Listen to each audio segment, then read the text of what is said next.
The presenting sponsor of Rates and Barrels is Topps.com and Topps Project 70. Topps is celebrating the 70th anniversary of its very first baseball card design with a new program that pushes boundaries while paying homage to their heritage. Project 70 has brought together creators of all kinds for this extraordinary set. Graphic designers, tattoo and graffiti artists, animators, illustrators, painters, and even a jeweler make up the artist roster, which includes names like Snoop Dogg, Action Bronson, Ben Baller, Jeff Staple, Tyson Beck, Alex Pardee, and more.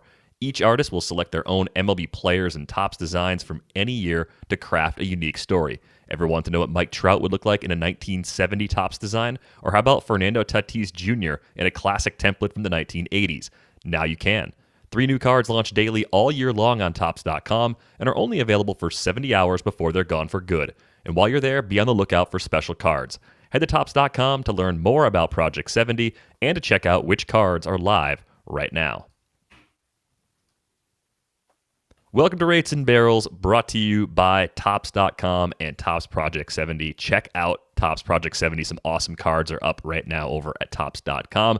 Derek Van Riper, Eno Saris, Britt Giroli, the whole band is back together for the first time in weeks. It's amazing. We're actually starting earlier than usual, too, just to sort of break the fourth wall. Like, we never start the show early. It never, ever happens, especially after a stretch where we don't record with all 3 of us together. So I'm actually really proud of us. I feel like we're growing as a show, being able to say we are recording early today.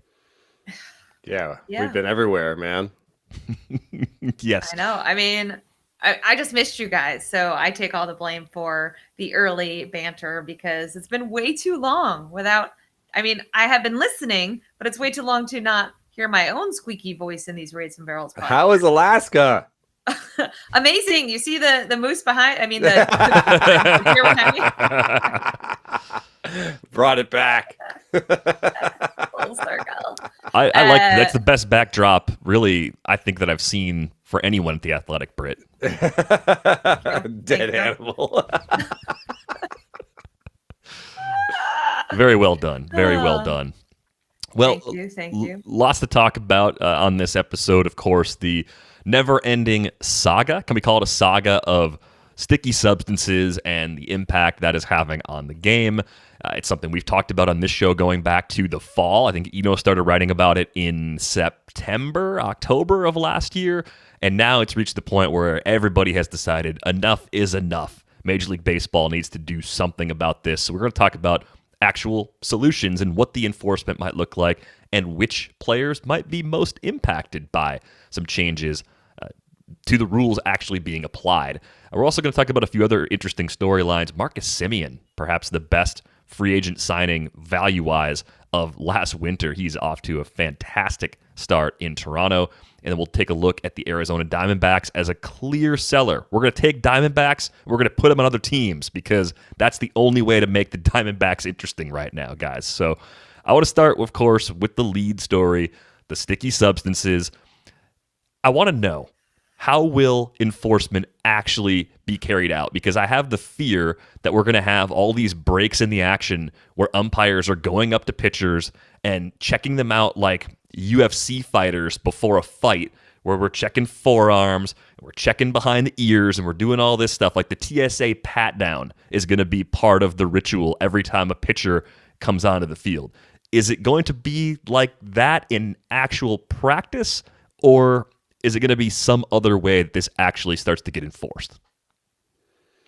Yeah, I actually have some sympathy for Manfred in the front office on this one a little bit. I don't think it's a super easy thing to figure out. Are they going to draw the line between sunscreen rosin and the more harder sticky stuff? Are they going to I think that one of the hardest things too is are they going to stay within the regular model, the current model, which is have a manager sort of point it out and then start this whole back and forth between managers and bad blood between teams. That's still been the model with the collection of balls. Like when they started happening in Oakland, like that still came from a team that was like sort of, hey, collect these balls sort of thing. So I think that's a terrible model. And the only model that I can think of that has its own problems, and the only thing that I can think of is to get out of this whole catching them in the act idea. And this definitely has some problems because, someone could be doing it and then get busted for what they're doing a week later.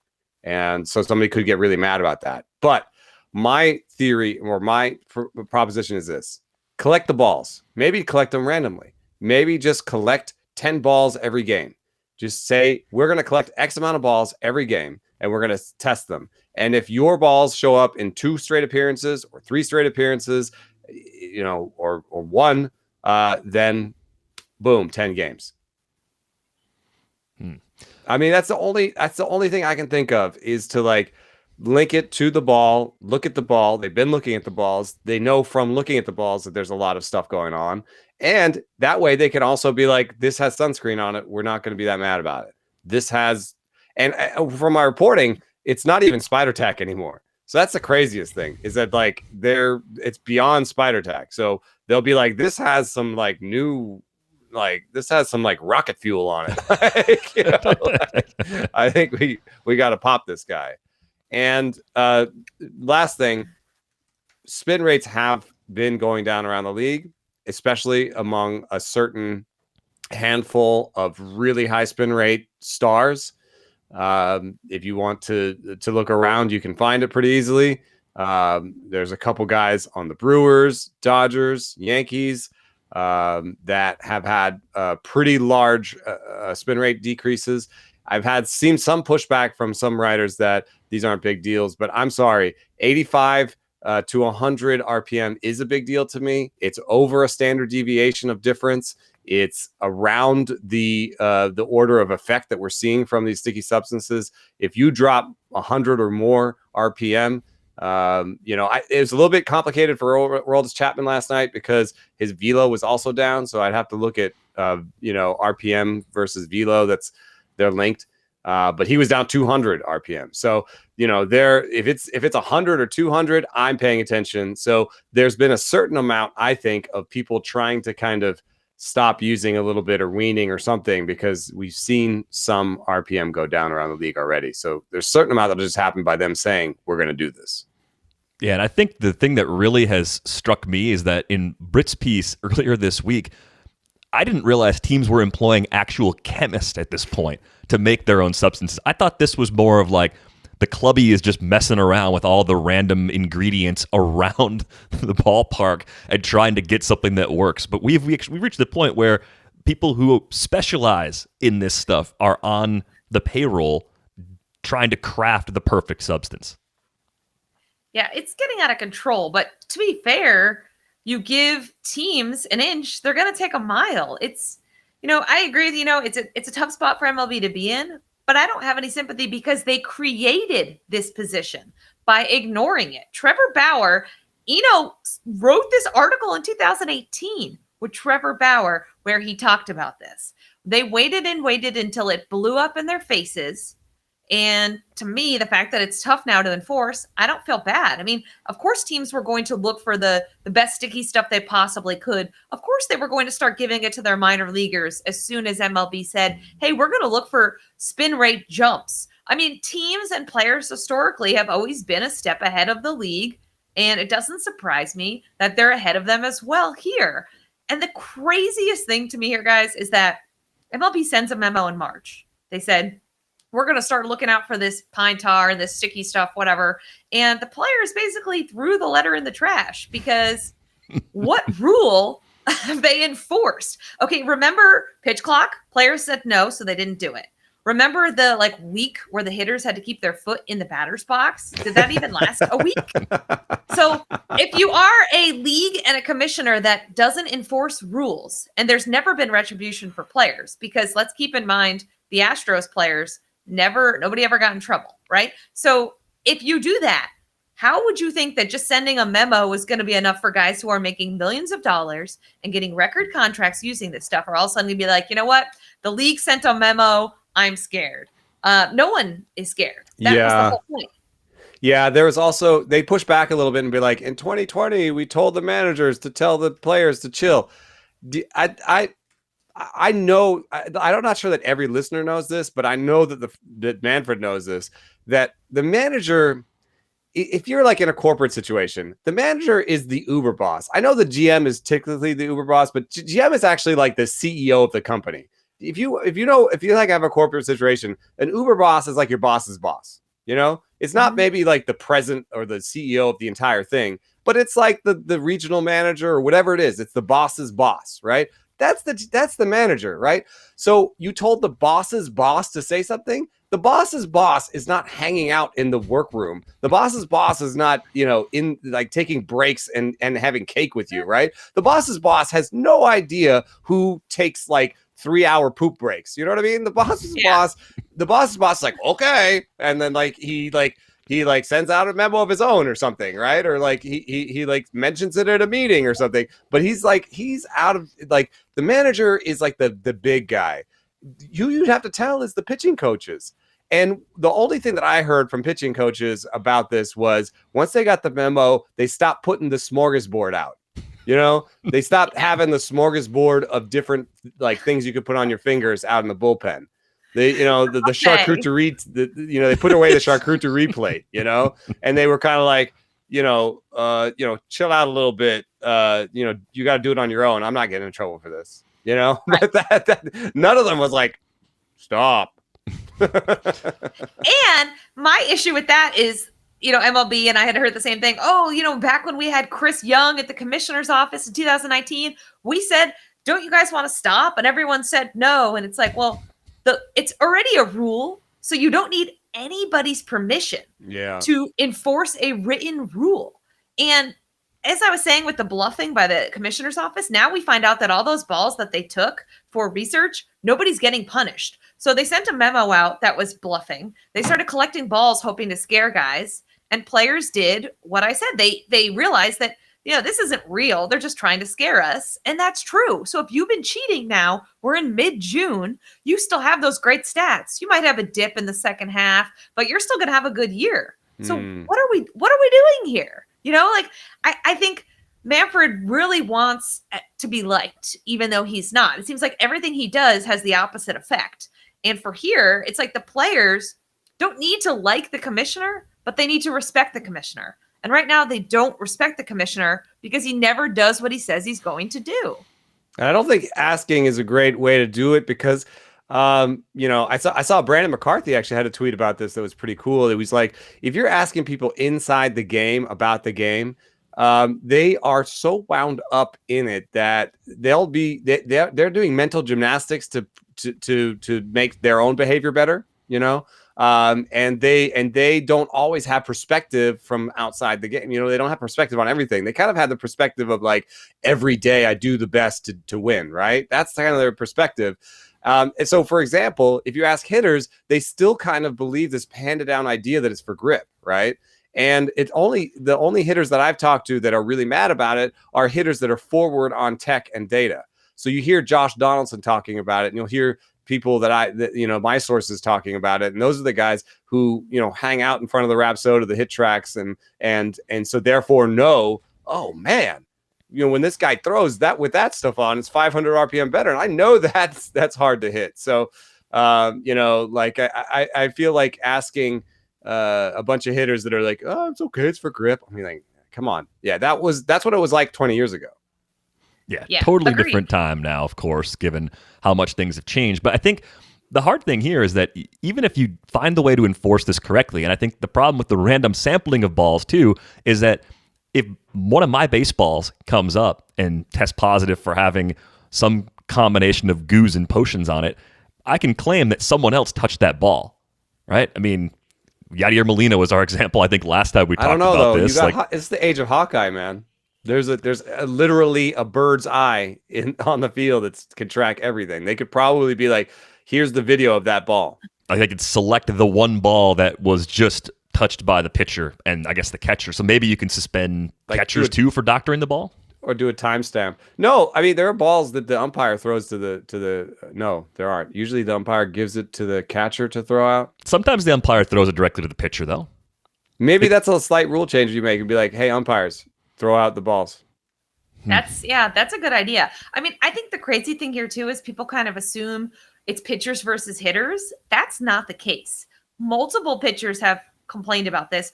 White Sox closer Liam Hendricks talked about it just today. And I think, like Eno said, it depends on how sophisticated they are and understanding, like, yes, they need the grip maybe in certain parks at certain times of the year, but most of them realize it's cheating.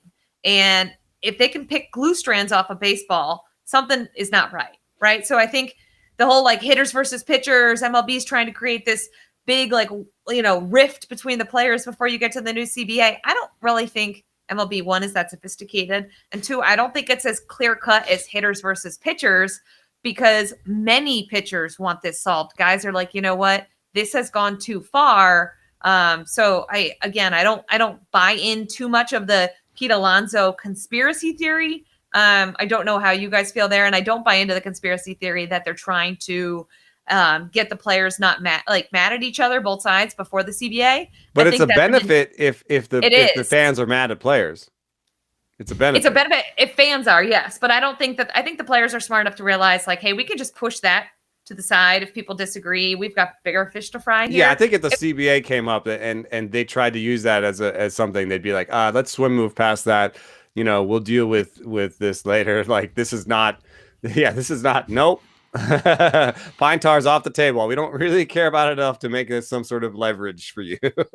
Yeah, I don't really think this is a diabolical scheme by the league to fracture the Players Association. I don't think it's like that at all. I think this is an unenforced rule that tech got better and the substances got better, and now you have to find a way to put the goo back in the tube for lack of a better description. But I think what everyone's kind of wondering here too is like which players are most impacted by the enforcement of this. If you do enforce it successfully, my theory when I was talking to Michael Beller about this on the Fantasy Baseball podcast yesterday was that the high spin fastballs in particular, it's a high volume pitch. You throw a lot of them. Pitches that are up in the zone with a lot of spin in particular, if those aren't as deceptive, you lose spin on those pitches, hitters might not swing and miss at them as often as they do. So guys that are living up in the top of the zone with a high spin fastball, maybe those pitchers lose a little something. But are we talking 5%, 10%, 15% performance reduction for those guys? Like, I think it's really difficult to go through and predict both who is impacted, but also the magnitude of the impact if you're able to enforce this, because you're taking great pitchers and elite pitchers and very good pitchers and good pitchers and bumping them down a level or two on that scale. They still have other weapons. They still have other adjustments they can make that are going to keep them from completely falling apart. I think it's pretty big. I think it could be pretty big. I mean, Britt and I are actually working on something like this, so we're not going to give away everything. But I mean, just one of the things, and I'm trying to work with Max Bay to model some stuff, and we'll probably have some good stuff next week. But the thing that I can rely on is the pitching coach telling me that it improved effectiveness of fastballs by 10%, and that's actually from my own research, and then improved breaking balls by 30%. So I honestly think that if you look at the best breaking balls in the league, you could take 30% off them. Like that's how I feel. So we're trying to source to see how pervasive the problem is, because when I reported that 75+% were doing it, I didn't differentiate between substances. So the real number of people that are using this kind of more advanced stuff is lower. And so we're working on sourcing that and trying to model it. But I do. It's really a difficult place to be, because I don't want to start scapegoating, because they're, and like sort of singling players out, because to me, this is a little bit like the balk rule, like the lefty pickoff rule, or quick pitching. Both of those are technically illegal in the rule book, and pretty pervasive. Maybe not as pervasive, but that's why I'm a little bit sad that everyone's banding around the 75%. Like 75% are using spider tack or harder stuff. I don't think that's true, actually. So I'm not sure that you can say that. I think this is actually on the level of quick pitching. And if you look at a game, you'll see quick pitching. And quick pitching is against the rules, even without anybody on base. It explicitly says in the rule book that you cannot quick pitch to throw the batter off, even with a runner not on base. So, how many times have you seen a quick pitching in a game? It's in every game, right? Yeah, at least once or twice, I think you see it. And it's not. It's like we haven't turned on those guys.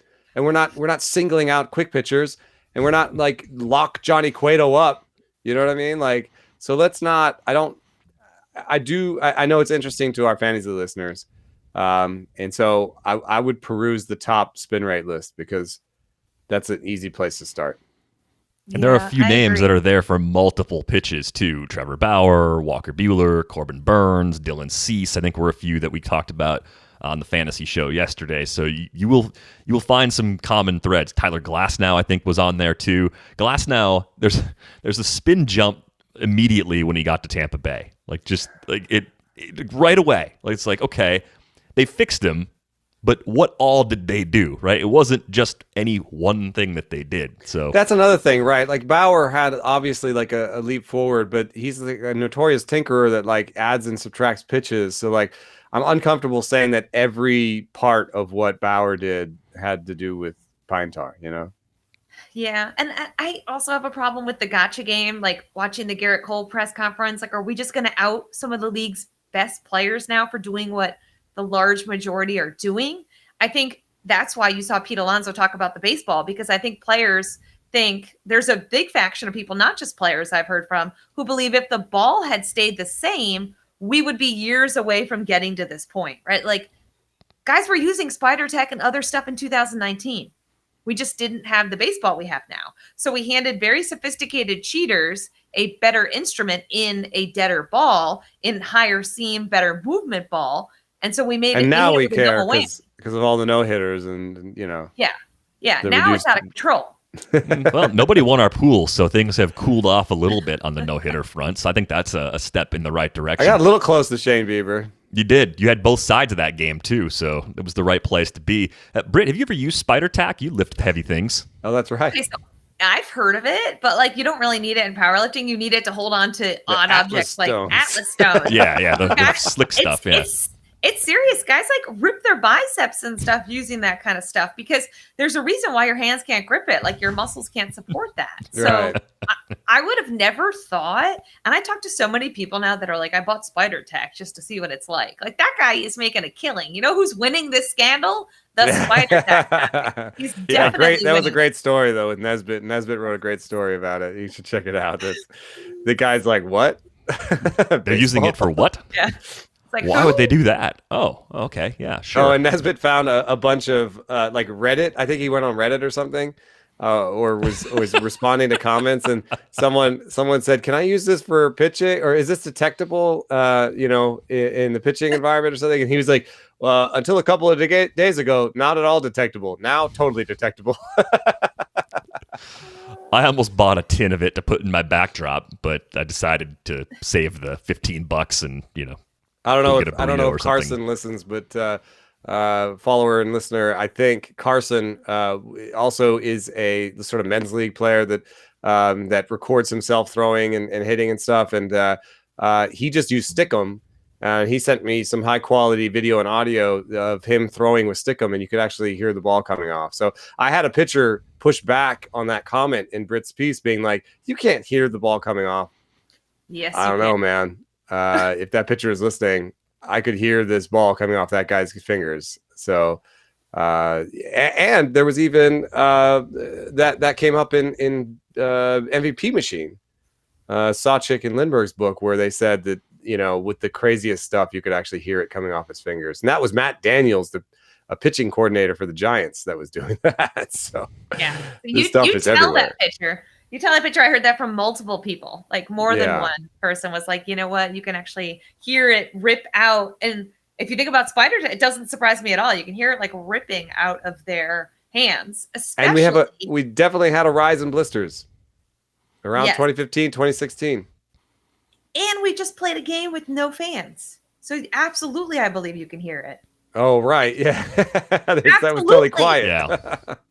Yeah, last year especially, you would have been able to hear it very easily. I think with fans back, maybe it's a little more difficult to pick up on that because there's a lot more ambient noise, even when things are somewhat chill in the ballpark. I just imagine getting banned from a rock climbing gym for using spider tack and making the walls too sticky. So I will not buy spider tack because I will only do stupid things with it. Is that a cheat code for rock climbing? Of course it is, right? I think, like Britt said, though, you'd tear up your muscles though. Like you'd hurt yourself you just so be bad. Hanging by a finger, and you'd put yourself into some very awkward grip positions that your body is just not prepared for, and you might stick to the wall, but you're gonna get hurt. Dude, look at the wall. There are handprints. There are sticky handprints. It looks like Winnie the Pooh was in here climbing the walls and eating honey.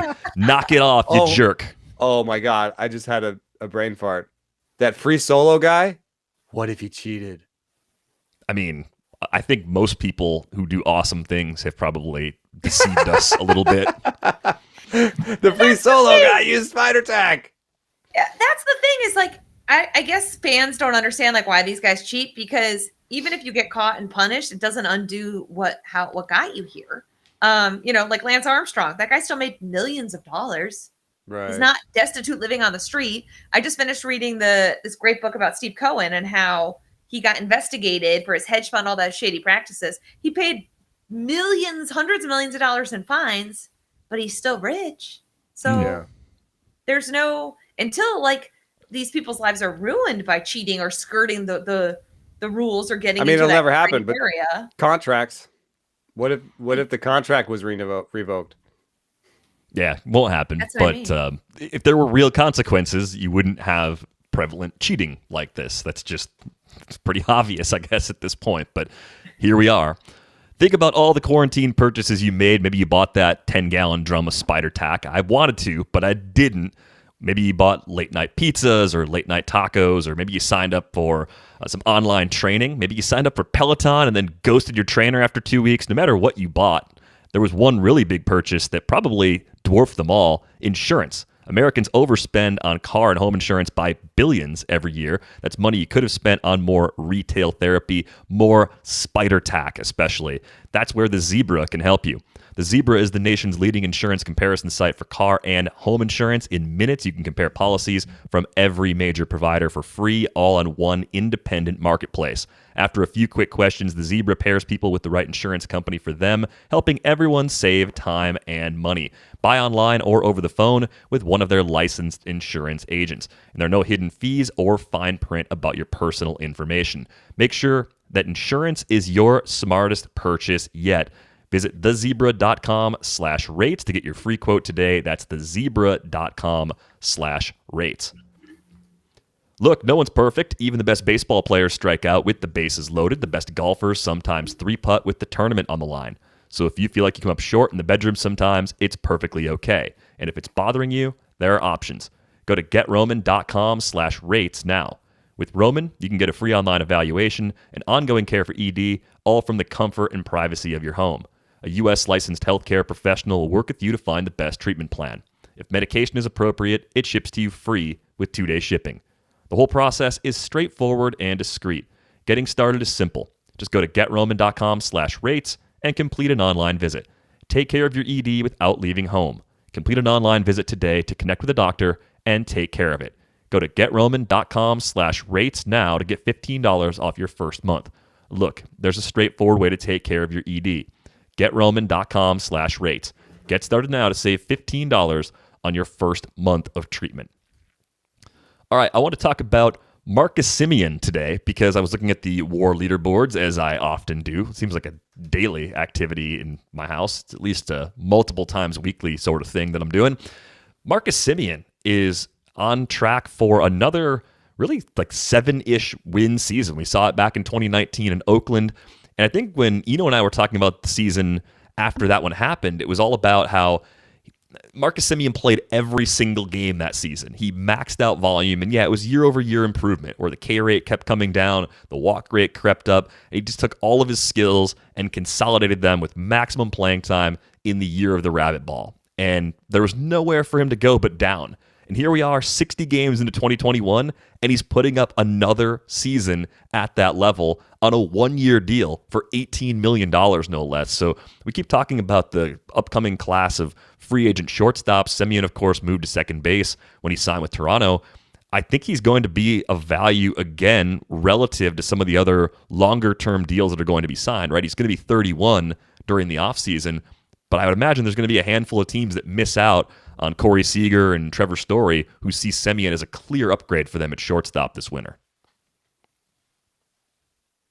Yeah, everything I've heard about him too is that he's a great guy to have around. He's got those intangibles, like he's this clubhouse leader. I know Eno, obviously, getting to see him a little bit more when he was in the Bay Area would probably have a better read on that. But I think he's a guy who doesn't command the headlines. So you go to like MLB.com's headlines and it's like DeGrom, Tatis. You never hear about Semien. And even in Toronto, when we talk about Toronto, like he's just somehow manages to be under the radar, even though, like you said, the WAR is really good. He's playing at a really high clip, and yet he still doesn't. I know right now we're dominating it with the sticky stuff headline, but like still there should be room for Spider Tech and Marcus Semien in the same sport. And honestly, there's not. I don't know why more people aren't aware of what he's doing right now. Yeah, I think that the thing that sticks out for me is just like, I think some of the best work ethic I've ever seen. I mean, here's a guy that was supposed to be a second baseman forever,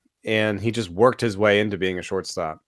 And so I think, in terms of how he'll age, I think he'll be on the better end just because he's going to make the most out of what he's got. He works really, really, really hard. And in terms of how he is around the clubhouse, it is hard for me I'm not in it every day, like a beat writer. So I can't say exactly how it works. And we don't get to see, as writers, we don't get to see like when things get raw or like when people are upset, like we get to see them when they're at their best, basically, because they put on a little mask for us when we're in there. And now literally, I guess. But, the one thing I will note that I think that has been really important, and this is why I always thought AJ Burnett, even though people didn't like him, I thought he was actually good for the clubhouse. One thing that Semien does is he hangs out with different people. The glue for me in a clubhouse is there's part is I'm going to stand there and talk after a loss. That is big because you will take the pressure off of, you might even take the pressure off the guy whose fault it was.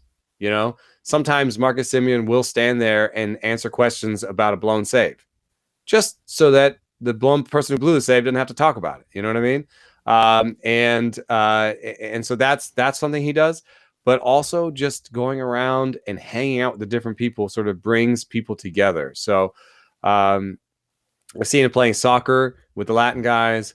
I've seen him playing, Nerf hoops, with Matt Olson, and Piscotti. Like I've seen him kind of hang out with everybody in the clubhouse, and I think that's important too. So, and then the last thing, I think he'll end up being a bargain because he won't take the 330 million or even the 200 or 150 million, because he might take a 3, 4, 5 year deal. I think that he'll end up like the person I think of is Curtis Granderson. When Curtis Granderson signed with the Mets, I immediately thought it was like 5 and 56 or something. I immediately thought this is a great deal. He impacts the game in so many ways. He's a great clubhouse guy. And even as he peters out into sort of a part-time player, he'll be useful for your team. And I think that's exactly how it turned out for the Mets. So if Semien signs like a sort of 5 and 60 or something, or a 4 and 60 or something like that, like I'm totally into it. I think it'll be a good deal. Yeah, I wonder if it'll be maybe comparable to the deal that Yasmani Grandal got from the White Sox. Talk about a guy that plays up the middle who should age well. On the wrong side of 30, Grandal got 4 for 73. So I'm a little low. I was thinking about that. Also, what did Moustakas get?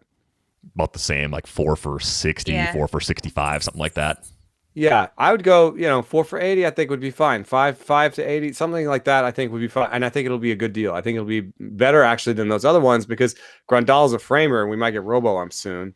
Moustakas already had some injury problems and he's manifesting those really hardcore this year. I don't even know what's going on with him. I don't even know where he is. Like, what's going on with Moustakas right now? He's played 28 games so far. He's at 4 homers. Yeah, he's not himself. But I think Semien, like one of the things I look at this: 8 stolen bases with no cots. Like, I don't think that, he's the same sprinter he was, but he's still an all-around athlete. Yeah. Playing up the middle, generally those players will age very well, and maybe he plays shortstop for a couple of years of his next deal and moves back to second base for the last year or two of it, but still he's playing somewhere in the middle infield for the next several years, and definitely a good story, and overshadowed in Toronto because Vlad Jr. having an MVP caliber season, Bo Bichette, obviously a great young player too. There's just a lot of other great things happening there, but Marcus Semien needs to be included in that conversation. We're going to try and upgrade a contender or several contenders, basically tearing apart the Arizona Diamondbacks because we're starting to see the sellers. How you focus on the Diamondbacks. Like for a second, I thought we're going to upgrade the Diamondbacks. They're not a contender. No, you're like, no, we're going to pull apart the pieces. Yeah, let me fix the graphic because the graphic is like kind of misleading. Let's destroy. I also thought that, and Arizona. I was like, wait a second. There we go. Okay, so we're not really doing that either, though. Destroying Arizona is not right.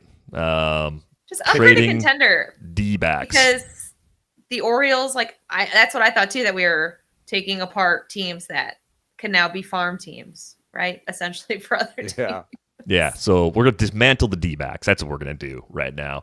They've got a few players that could be upgrades for contenders, but this is not a team that's going to get game-changing talent back at the deadline because I don't expect them to move the players with years of control. It's not a full teardown, right? It's not Ketel Marte. He's got a really team-friendly contract, right? It's guys like David Peralta. It's maybe Nick Ahmed. I think if you're the D-backs, you strongly consider trading Nick Ahmed. You have a young shortstop in Geraldo Perdomo who's defensively ready for the big leagues, and if the Yankees are going to give you a decent prospect for Nick Ahmed, who's a great defender, that might be the kind of thing that you go ahead and do. But Eduardo Escobar, I mean, it's a lot of veterans that are going to be secondary pieces for their new clubs, so they're not going to bring a lot back for the D-backs. I mean, you got to think about Ketel Marte because that would really goose the rebuild. But at the same time, this has been a team that has worked on a year-to-year basis. Right? They kind of try to contend every year and then sell when they don't. So I don't think that they're going to do the Ketel Marte thing. And if you think about some of their prospects, some of them are close. Alec Thomas is ripping up AA right now. They've got a couple outfield prospects. And you could actually cross your eyes and see this team being good at another time with Zach Gallen healthy, Corbin Martin maybe taking a step forward, and some of those prospects like Alec Thomas replacing older guys. But I'll throw Cole Calhoun on there because he can help somebody out now. Got a club option for $9 million, so you can get a little bit more value out of him. So I think Cole Calhoun, David Peralta, who's also signed next year, I guess any reliever really, Soria, Clippard, Davinsky, if anybody wants those. And then one thing that won't get them much back, but is Drupal Cabrera. Mm-hmm. I was going to mention him as well. He's a veteran. He's a guy who kind of moves around a bunch. Yeah. He's not play a lot of different positions. You've got a team that's banged up on the corners, like the Brewers. Like they just lost Travis Shaw. That was a pretty bad injury. He dove for a ball and dislocated his shoulder. They don't really have a good first baseman. Like as Drupal Cabrera fits there as a guy that starts a lot, maybe in the short term, and then you go out and add somebody else, and he becomes your best bench player. Yeah. He's a guy like fans don't get excited. Like that's our upgrade, but then ends up quietly having some really big at bats, really big games. Like he's been on. I know a lot of it is luck, but I think part of it too is just like the player, aka Johnny Gomes, all those rings. Like I do think that there are certain guys who just find ways to win, I guess, or just find themselves in these winning situations and maximize them, right? Like he gets the most out of his talent is Drupal Cabrera. So I wouldn't be surprised at all if they moved him. I think with Marte, you have to look at the front office group, and if it hasn't overturned, which it hasn't, they have never been ones who have done these crazy midseason deals. So why would they start now? I think it was who mentioned it. Like they kind of play to be okay every year, and if they fall into it, they fall into it. And so I don't see it's similar with the Nationals. People keep asking me about Max Scherzer, except I would love for somebody to give me the example. It's easy and lazy to throw out the Max Scherzer takes from April on. When has Mike Rizzo dealt a huge star at the deadline for the Nationals recently? When have the Nationals been sellers at the deadline recently? Yeah. So it's great for clicks. It's great to make yourself sound smart and get all this talk and this fodder and like, but do your research, because there are certain GMs who are itching, they got the trigger finger. They're the AJ Prellers and the Dombrowskis, and they're going to make those crazy moves. But if you're not a GM like that, what makes you believe that these guys are going to all of a sudden like convert? Like, these aren't chameleons, like these are He might be GMs. working to re-sign him right now. Right, like they do what they do, and they hardly ever stray from that. So I guess like the Nationals minor, I know we're getting way off topic here, but the Nationals minor league system is terrible. 2 months of Scherzer is going to net you like a decent prospect, but it's not a haul that changes your franchise. So what is the point? What is the point in an NL East where no one's very good, and as bad as the Nats have been, they're still only 7 games out, and the Mets are in first, and they can very easily do Metsian things, right? And just all and of a then the sudden, Nationals, when they won the World Series, like kind of start out kind of poopy and they still didn't sell. They literally got Daniel Hudson, Hunter Strickland, and some guy who never pitched. So really all they got was Hudson, and people were like, oh, that's what they did? They kind of did some stuff, but not really. And then they ended up winning the World Series. So, again, they could trade Max Scherzer. I would just be very surprised, and I think that these rumors from like the second week of April on have been kind of ridiculous, because if you look at this team and this organization and this ownership, the people who own the team don't like to rebuild. Why on earth would they be like, yeah, you know what? We had a bad April. Let's get rid of Max Scherzer. I just don't see it happening. Now, they could have a terrible next month, and then they kind of have to. Rizzo goes to them and says, we should do this. We can re-sign him, whatever. But similar to Arizona, like you don't just change, like a tiger doesn't change his stripes, right? You don't just change these GMs, and they pride themselves on being competitive. And this is a huge white flag. So I think you could see the Nats with the Scherzer deal. We've talked about the Yankees as an obvious sort of suitor. I do think there'd be a high probability of him going back as a free agent. It could be a lot like the Aroldis Chapman Yankee situation a few years ago that got them Gleyber Torres. And I think trades like that are increasingly difficult to pull off because teams value their young players as much as they've ever valued their young players. But I do think this trade deadline could shape up to be a little bit more interesting because teams could make more internal mistakes than usual coming off of the lost minor league season. There's just a little bit more uncertainty around everything right now. Decisions to promote guys, decisions to demote guys, decisions about guys that maybe aren't bouncing back from the lost season as quickly as they'd hoped. Like you might have some guys who are struggling at low A, high A, double A the first time they've reached that level, and teams are having second thoughts about them, and that could be a great opportunity to swoop in and get a better prospect than you would have got in the last couple of seasons. Think about Tatis. The reason that Tatis got traded for Shields is that nobody had really seen him that much. He was kind of like a high A player that had been injured, and so there wasn't that much of a track record. That describes a ton of people right now. So you might trade Max Scherzer for some guys in high A, and people would be like, you traded for a couple of 19-year-olds in high A? Well, right now, what does that mean? Those guys could have been in double A, and if they were in double A, everything would be different.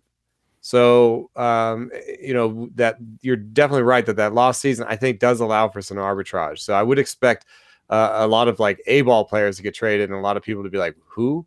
And then maybe years later being like, well, you got our starting shortstop when we traded this guy. Yeah, that's a great point, Derek. Like, I didn't really think about that, but you're right. And also on the flip side too, because there was no minor league season, you've got like these opposing scouts and other organizations who are like, I don't know who that guy is. So on like both sides, I don't know. There's a wide variance, right? I think we're going to see some really good trades and maybe some really bad trades. Yeah. Because scouts are getting cut everywhere. People aren't laying eyes on guys. There was no season, like you said, last year. So it's a lot of just like guessing, right? It's just pure. I think the best teams will probably have a really strong R&D department that like has a way to model that lost year really well. And has sort of done some sort of cool modeling that like accounts for that lost season, and then also has had some scouts that saw them but don't overvalue the scouts that saw them once or twice. Kind of find a way to put those two things together. Be like, well, the model really likes him, and the scout that saw him said he was pretty good, so let's put that together, and we like this player. this is the best you can do, really. I don't know, Expect teams that don't have any scouts to just fall completely on their faces, though, because I don't think the models alone are going to lead you in the right direction right now, given how strange the data is right now. Yeah, imagine somebody who had a hot final 2 months of 2019 in the minor leagues. You don't have any data in between, and then started hot this year, but it was just randomly hot. You know what I mean? Mm-hmm. Then you would be like, wow, this player's amazing. The breakout happened, and if we'd had 2020, it would have been a clear indicator of this being real. It's like, no, if you would have watched them, you would have known that actually that's not true in this case. So yeah, definitely going to be a fun deadline for the reasons that we're talking about here. Oh, yeah. You know what? I was thinking about Merrill Kelly and Caleb Smith both as guys that, like, they have some interesting young pitching. Those guys are a little older. I would think if they're going to move starters, those two guys are both actually pretty movable. Yeah, and Caleb Smith has 3 more years, though. So Merrill Kelly is under contract this year, and then a club option for next year. $5 million probably gets picked up. But for an acquiring team, you don't have to necessarily budget that in. You can say we're not necessarily going to sign him for $5 million next year. And everybody's going to have starting pitcher injuries. Everybody's going to have a need for pitchers. And you could always, like, even the Yankees could be like, hey, we're going to buy Merrill Kelly just to get to Luis Severino. And, if our whole rotation is healthy and he's a reliever for us, that's fine too. So, you're talking so much crap, but I was one of the April Max Scherzer to the Yankees guys. In my defense, I might have started that like April 1st, but now I'm going to switch over to Merrill Kelly to the Yankees. Hey, here's my other thing though, is that Max Scherzer has to approve a trade. Not saying he wouldn't approve a trade at the Yankees, but the Yankees' recent success has not been there. And have they done much to instill confidence that like Max Scherzer for 2 months is going to? It's a hell of a part, too. This team's going to win the World Series, right? Like, a hell of a part. He's going to move. Yeah, he's going to move his family and his 3 kids for 2 months. You would hope it would be for like a team that I guess looks better right now. I think he just move into the 4 seasons for 2 months and leave the family back at home, right? Like, you're Max Scherzer. Like, go live at the 4 Seasons for a little while. You can do that. Right. But it is one of those weird things, like having to consider joining that team where they're not locks to win the division at all, like hardly. Like they're not even locks to make the playoffs. Like the if you AL make the playoffs, is it might be amazing for one game. Yeah, it might be a wild card scenario. How much are you guys buying the Jays? We talked about Semien and of course Vlad and a little bit of Bichette sort of in passing, but are you buying the Jays as a team that legitimately has like a 50% chance of making the playoffs given how good the Rays are, that they haven't even brought up Wander and Brujan yet, the Red Sox and what they're doing exceeding expectations right now? I mean, I don't think the Yankees are bad by any stretch. I'm continually defending this team even though I don't want to. I think they're still pretty good. They're banged up. They're going to have to make a couple of moves, but is it a legitimate 4-team battle in the AL East? And do you think it's possible that we'll see maybe both AL wildcards come out of that division based on the way things have played out so far? Yeah, I mean, the Yankees are going to get Britain back too, which should help, right? A late-inning lefty who hasn't pitched. So, that's kind of equivalent to, teams like to say, this is basically our deadline guy. He's going to give us a boost. And obviously in Toronto, I think people are kind of waiting around for George Springer. Like the guy's been, I feel like every time I look for an update, it's like ran the bases, this. But well, he's close. He ever gonna, and that offense was already really good, right? When he gets back, it'll be a big deal. That's what I mean. So that's why, like, if Springer's healthy and he's productive, then like, yeah, I'm on the Blue Jays train. I think I'm driving the bus with the Blue Jays. like I'm in. But I think he's a big part of that offense. He's a big part of maybe like down the stretch, keeping those young guys from getting too nervous, from getting, kind of getting. I remember in 2008 when I covered Tampa Bay, they had this huge slide in September, and everyone was like, "Oh God, sky's falling! Here it comes! We've been waiting for this." And they had Cliff Floyd, he was a veteran, and he's like, "Who cares that we suck?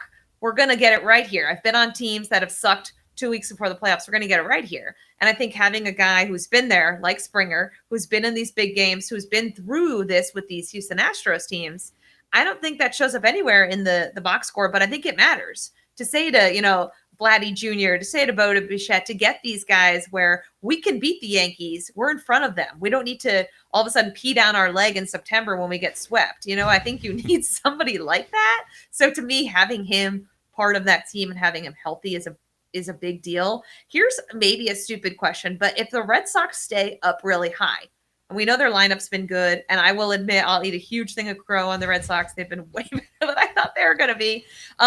What about Max Scherzer to the Red Sox? Would the Red Sox do like a little boost? Because imagine the Red Sox with just a little bit. Scherzer and Sale. That's nasty. That's really that bad. crazy? If Sale Let's comes start back that as Sale, rumor. whew, that is a nice 1-2 punch come playoff time. I mean, they certainly could do it. There's nothing preventing the Red Sox from going out and making moves. I think the interesting question would be, which prospects would the Red Sox have that other teams would want? That's a farm system I look at, and I think Casas is probably the guy. Like, would they give him up for? I don't think a they give Scherzer up rental? Duran. Yeah, Duran wouldn't go in a deal like that. I don't actually think they give up Dahlbeck, even though he's struggled a little bit. They seem to believe in him. So a sell low on Dahlbeck, though, is probably closer to fair value. We're talking about a corner infielder with contact issues, but he's big league ready or borderline big league ready. it's true.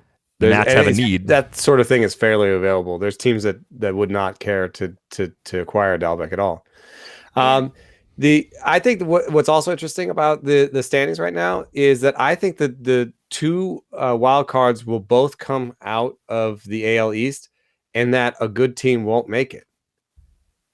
And so if that's the case, I think the trade deadline becomes of oversized importance. So what we're talking about here seems kind of like, pie in the sky. What if? I think this will matter. And if that matters, I don't think it actually favors the Blue Jays, because the Mark Shapiro led Blue Jays, I don't think will give up a big prospect to get much. I think the biggest prospect they would give up is Semien Woods Richardson. Maybe that's enough, but Semien Woods Richardson is not going to get you Max Scherzer if they are offering Tristan Casas. Right. And I think that's the other variable here too. Like, the Jays could just as easily put together an offer if they wanted to. Like, they could be contenders to trade for someone like Scherzer too. I think the other thing that's pretty weird about the shape of the league right now, I guess right now, A's Astros, that's a great battle in the AL West. Because the Angels are underperforming so badly, the win totals for those two teams might be just a little bit higher than all the teams beating up on each other in the East right now. And I wonder if the same holds true. Wild card might come out of the West. I think second might have to come out of the West, unless the A's fall apart or the Astros fall apart. I mean, that means two good teams out of the East don't make it. It could definitely play out that way. Which means I don't think the Yankees would make it in that scenario. Do you guys?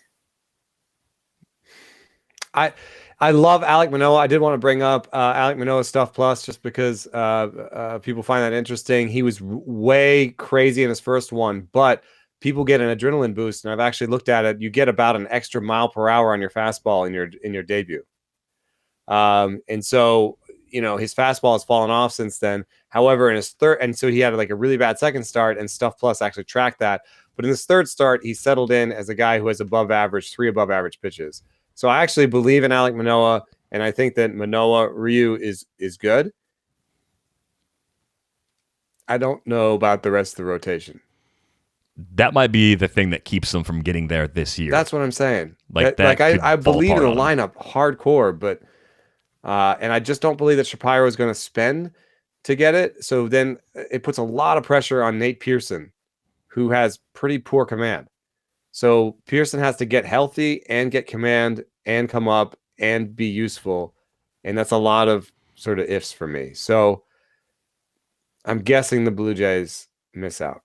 I think the Jays are more likely to go after guys like Merrill Kelly, right? Like guys that are cheaper and easy to acquire, easy to get, but also aren't going to jack up the payroll that much too. I think that's part of the problem. And if the lineup is that good with Springer in there, that lineup is amazing. So maybe, Kelly, some who am I missing? Who is there? Springer, not Springer. The guy from the Dodgers. Who are the pitchers in the Jays rotation? Ryu, Huh? Ryu, Yeah, I know. Manoah, Other than Ryu. Ray. Ray. Oh, okay. So I'd say like Ray, Kelly, Manoah, Stripling. and then you just score 6 runs a game. It's not impossible. They'd want a slightly better bullpen, I think. My simple take is it's not fluky what they're doing right now. The offense will get better. They need their pitching to stay healthy because their pitching depth is where, like many teams, it falls apart very quickly. I think the Yankees, to answer Britt's question, are they on the outside looking in? If I had to bet on it today, I would say yes. They'd be my first team not making the playoffs. And that's not to say that they're bad. That's to say that the AL East is harder than it has been in a long time with 4 legitimately good teams in it. That's not normally the case in that division. Yeah. And playing the Orioles is not enough to up all their win totals because they're all playing the Orioles, So just negate it.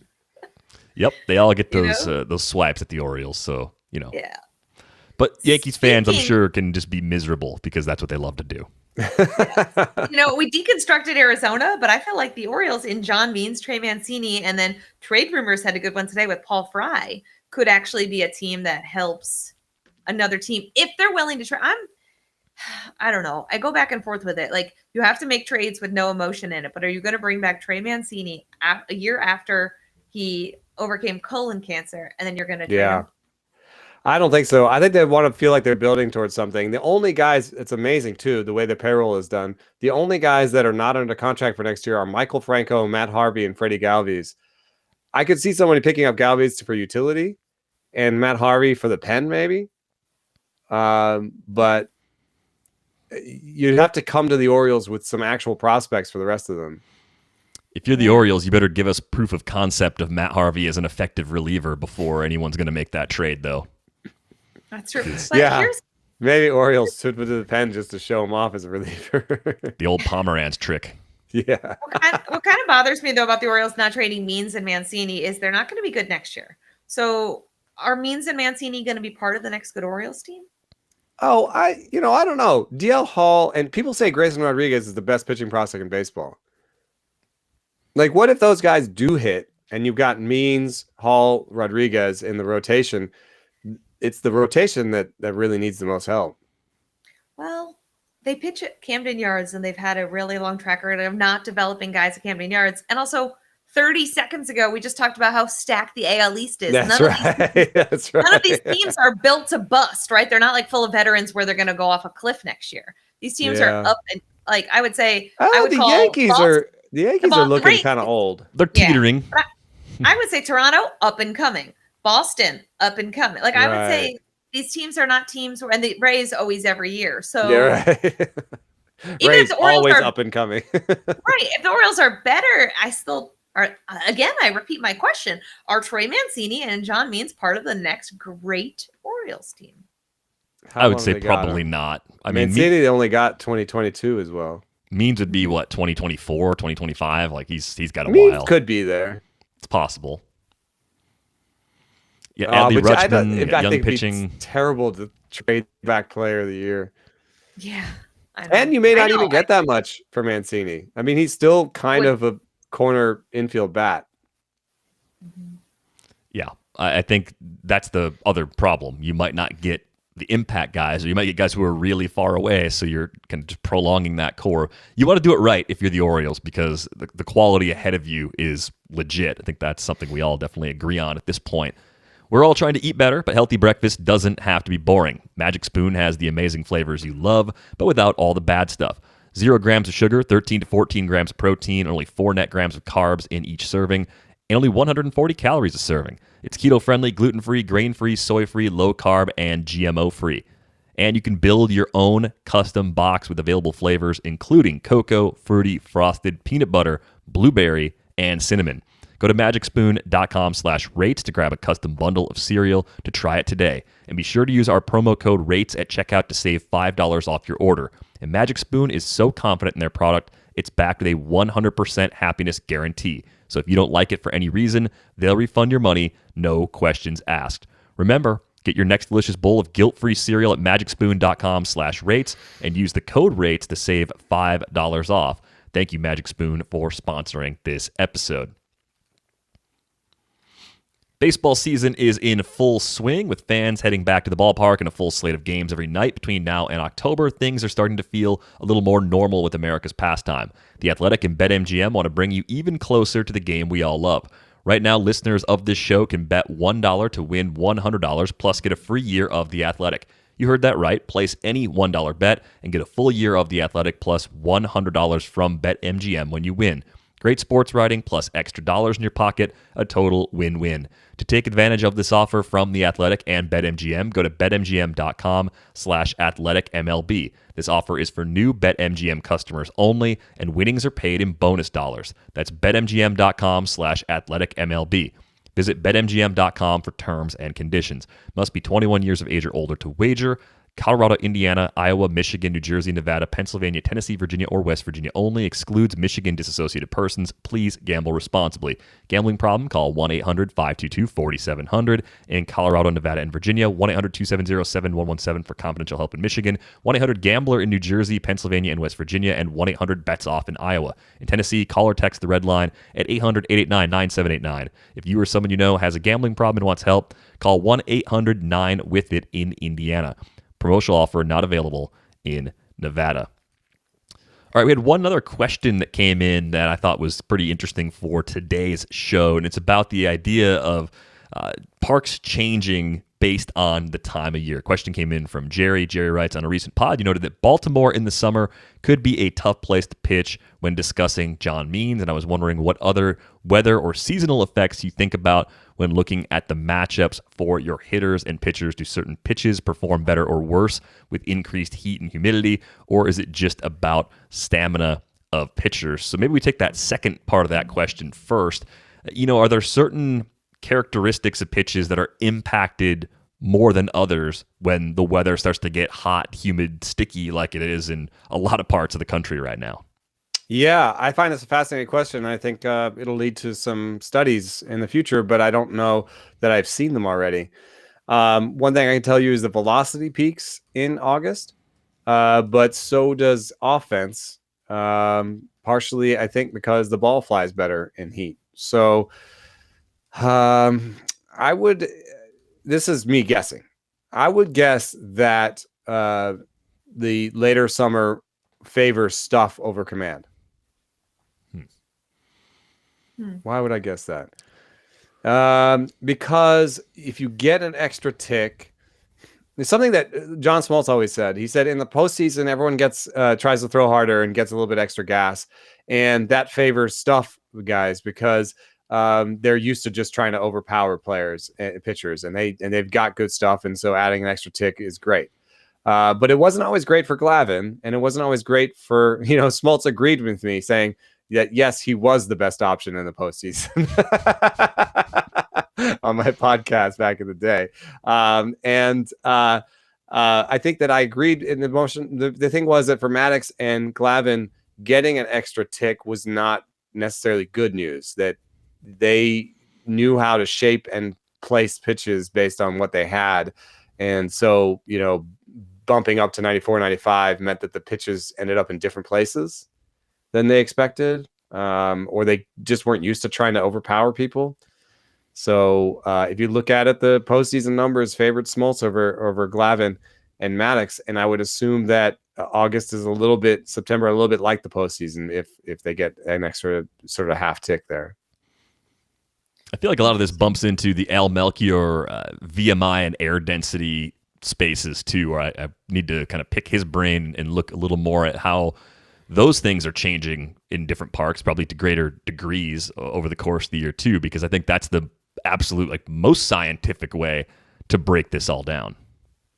Yeah, isn't this part of the reason why teams are having the humidors too? Because of the conditions? Yeah. Right? I've talked to guys who always pitched in humidity, like Baltimore, for example, and then they go somewhere like Arizona where there's no humidity and all of a sudden they can't grip the ball. So that's where the rosin sunscreen comes in, because it mimics the sweat, that mimics kind of the rosin sweat that guys use. So I think it's time of the year. I think it's ballpark. Certainly, like we mentioned, with the humidity factor for pitchers, for gripping the ball. But this year, guys are doing whatever until it gets enforced. It's hard to say this is what they're doing because they're in Arizona, right? But I do think, and I have heard before, that there are certainly Coors Field. I mean, there are huge adjustments you have to make when you go to places like that are just not at all similar to anywhere else. So it's an interesting question. I would love for somebody to dive deep into this. It wouldn't surprise me if teams are diving deep into this, especially ones who I always wondered with the Rockies, why not create a team around your team, right? Like, why not use those advantages? Like in Tropicana Field, the Rays everyone's always like, why do the Rays build these great pitching staffs? Well, they build great pitching staffs, one, but two, they pitch in the most pitcher-friendly park in baseball.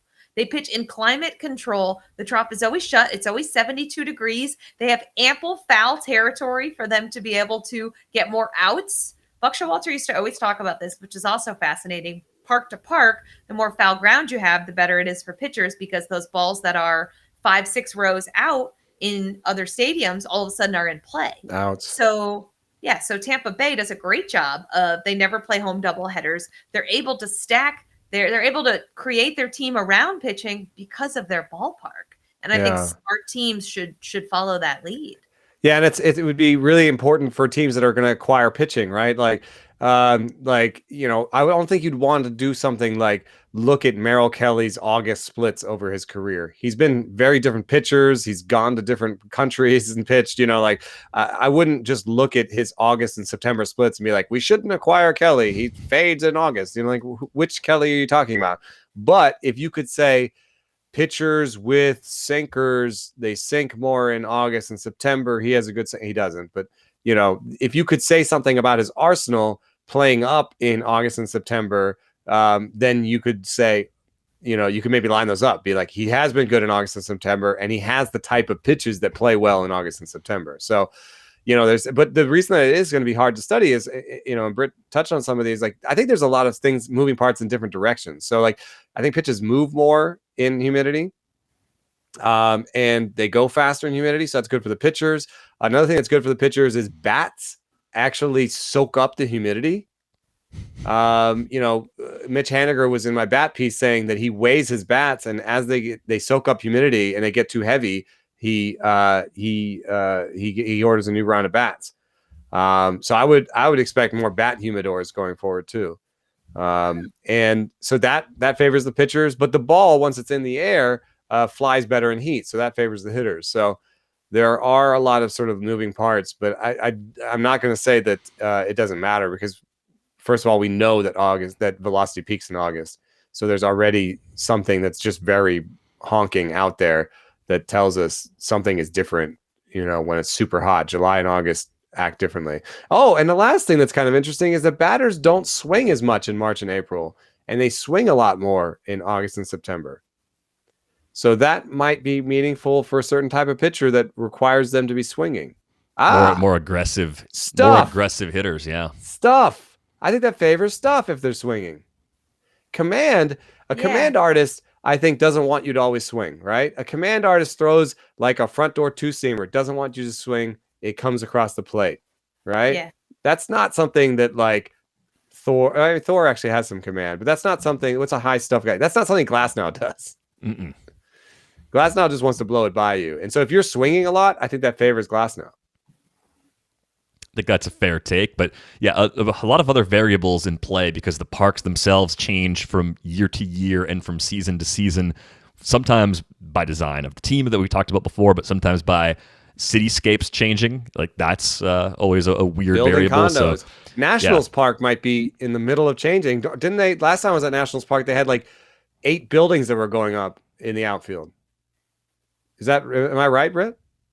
Yeah, they've built up the Navy Yard, I think, over the last, I want to say 10, 15 years a lot. So yeah, I wouldn't be surprised if Nationals Park plays differently now than it used to.